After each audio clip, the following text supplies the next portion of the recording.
हमारे वृंदावन में एक स्थान है कोकिल साई। वहां के महाराज जी तो अपने ठाकुर जी का किसी को दर्शन ही नहीं कराते थे। स्वामी श्री अखंडानंद जी महाराज ने कहा, आप अपने ठाकुर जी का किसी को दर्शन क्यों नहीं कराते?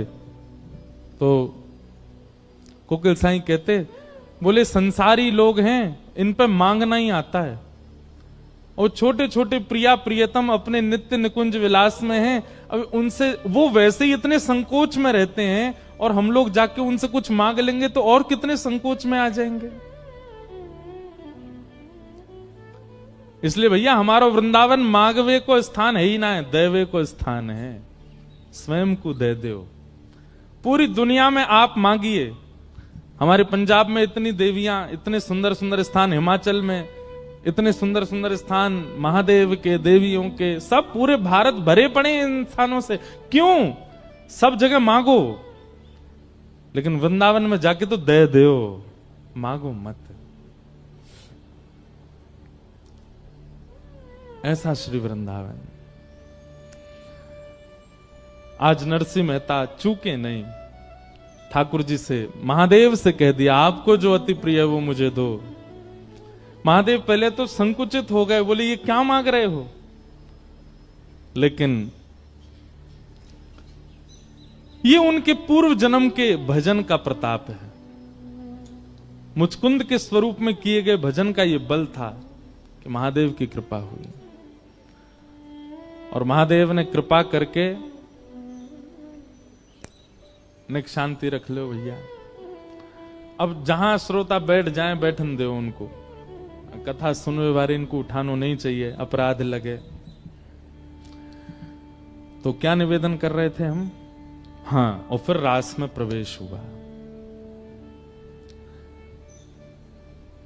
आज सुबह से विचार कर रहे थे कि महादेव की कृपा और किन पे हुई।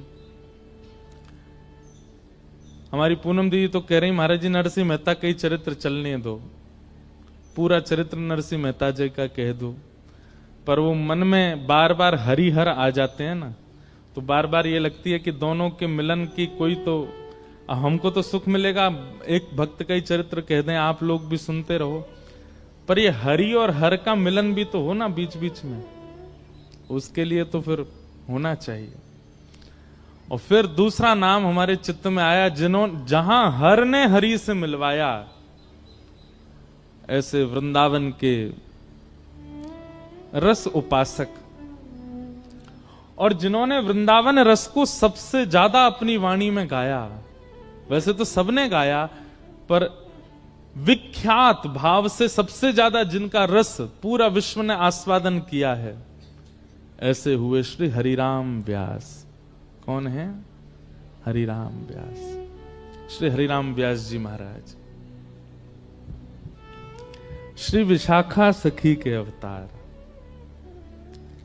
निकुंज में दो सखी प्रधान हैं, एक श्री ललिता जी और दूसरी श्री विशाखा जी।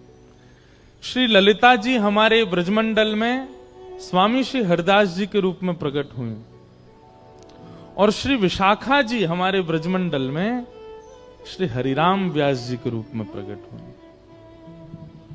इन निकुंज की दो अली हैं, दो सखी हैं। वास्तव में ठाकुर जी को किशोरी जी को निहारनो प्रिय है। बहुत ध्यान से सुनियो सब लोग। ठाकुर जी की नित्य उपासना क्या है? किशोरी जी को निहारना, बस। पर किशोरी जी की नित्य उपासना ठाकुर जी को निहारना नहीं। चाहती तो हैं, चाहती तो नित्य ठाकुर जी को निहारना है, पर ठाकुर जी इतने व्यस्त हैं कि किशोरी जी भी थोड़ा संकोच करती हैं। और दूसरी बात, दूसरा कारण हमारे ब्रज का आ जाता है कि किशोरी जी चाहती तो ठाकुर जी को निहारना है, लेकिन कहीं ठाकुर जी ज्यादा फूल नहीं जाएं, ज्यादा कहीं इतरान नहीं लग जाएं, इसलिए जानबूझ के निहारती नहीं है। ठाकुर जी हमारे कैसे? नेक अगर किशोरी जी बड़ाई कर दें तो ठाकुर जी फूले नहीं समा में। नेक अगर ज्यादा निहारन लग जाए तो ठाकुर जी स्वयं ही काजर लेके हमें अपनी बिंदी लगा ले, मुझे नजर लग जाएगी आपकी।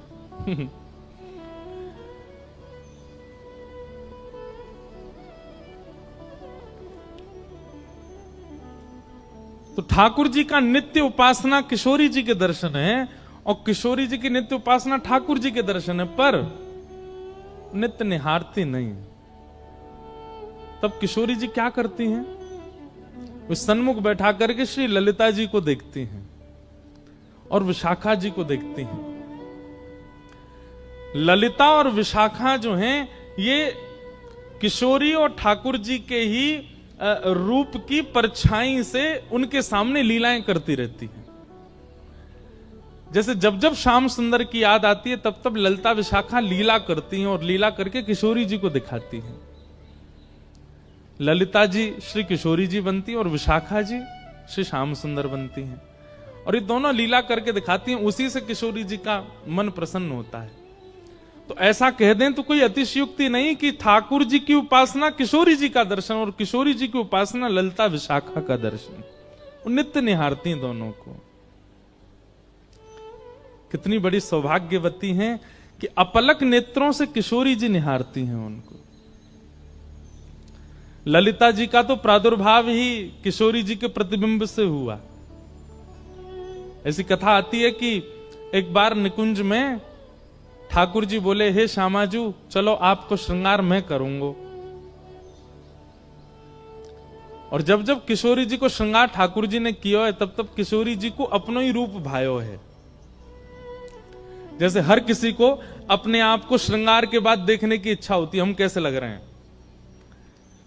अन्य दिन तो सखियां तैयार करती हैं, कभी कीर्ति मैया श्रृंगार करती हैं, कभी श्री जी स्वयं भी श्रृंगार करती हैं, परंतु अन्य दिन तो किशोरी जी स्वयं को श्रृंगार करके प्रतिबिंब में देखती हैं, दर्पण में देखती हैं और फिर आगे लीला में चली जाती हैं। पर जिस दिन ठाकुर जी श्रृंगार करके जाते हैं किशोरी जी का, किशोरी जी प्रतिबिंब के सामने ही बैठी रहती हैं, स्वयं को ही निहारती हैं। आज ठाकुर जी ने किशोरी जी का श्रृंगार किया, पत्रावली पधराई, आंखन में काजर लगायो, सुंदर निज कर गूथ सुमन के गजरा, ये अपने ही हाथ पहरावत है। तू है सखी बड़ भाग बड़ी, नंदलाल तेरे घर आवत है। जैसे घर में देखा है ना, कभी बहनें बैठी हैं एक दूसरे के केश गूंथती हैं, ऐसे किशोरी जी बैठी हैं और ठाकुर जी उनके केश गूंथ रहे हैं। और किशोरी जी को आज इतना सुख मिल रहा है, इतना इतना आनंद है, पर प्रकट नहीं करती हैं। ठाकुर जी ने श्रृंगार किया और सुंदर पुष्प ला करके किशोरी जी के केशन में ऐसे सुंदर सुंदर गुच्छ बना करके श्रृंगार किया। और जैसे ही दूर से प्रतिबिंब लेकर के श्याम सुंदर आए, बोले हे श्यामाजू विराजो, देखो मैं आपको दर्पण दिखाऊं। और जैसे ही ठाकुर जी ने प्रतिबिंब दिखायो, किशोरी जी तो निहारती रह गई अपने स्वरूप को। अब ठाकुर जी जैसे ही दर्पण दूर करें, किशोरी जी के नहीं या कुछ सामने ही रहने दो, यहीं स्थिर कर दो। ठाकुर जी कह रहे हैं वाह, अपने रूप को निहार रही हो। बोले अपने रूप को ना निहार रही, या रूप में चढ़े भये श्रृंगार को निहार रही हूं, और वो श्रृंगार कैसे कियोगे वो चिंतन कर रही हूं। अब तो इतना सुंदर लग रहा है किशोरी जी को अपना स्वरूप की वो ठाकुर जी को भी कह रही है दूर बैठो, मुंह देखन दो। ठाकुर जी कभी पर्दा डाल दें, कभी दर्पण हिला दें, किशोरी जी नाराज है जाए, बोले याकू मत छेड़ो, मेरे सामने ही रहने दो। अब तो किशोरी जी कुंज में भी जा रही हैं तो वहां पर भी ऐसे ऐसे दर्पण लगाएं कि जहां किशोरी जी नजर घुमाएं अपनो ही प्रतिबिंब देख रही हैं। ठाकुर जी बोले इतनो प्रिय लगो आपको मेरे द्वारा किए गए श्रृंगार, क्यों ना या श्रृंगार के स्वरूप को स्तब्ध स्थिर कर दिया जाए। और तभी किशोरी जी अपनी स्वरूप को देख करके बोली हे ललिते। और जैसे ही अपने स्वरूप को ललिते कहो है तो किशोरी जी को जो प्रतिबिंब है वो प्रतिबिंब ही श्री ललिता जी के रूप में प्रकट है गया।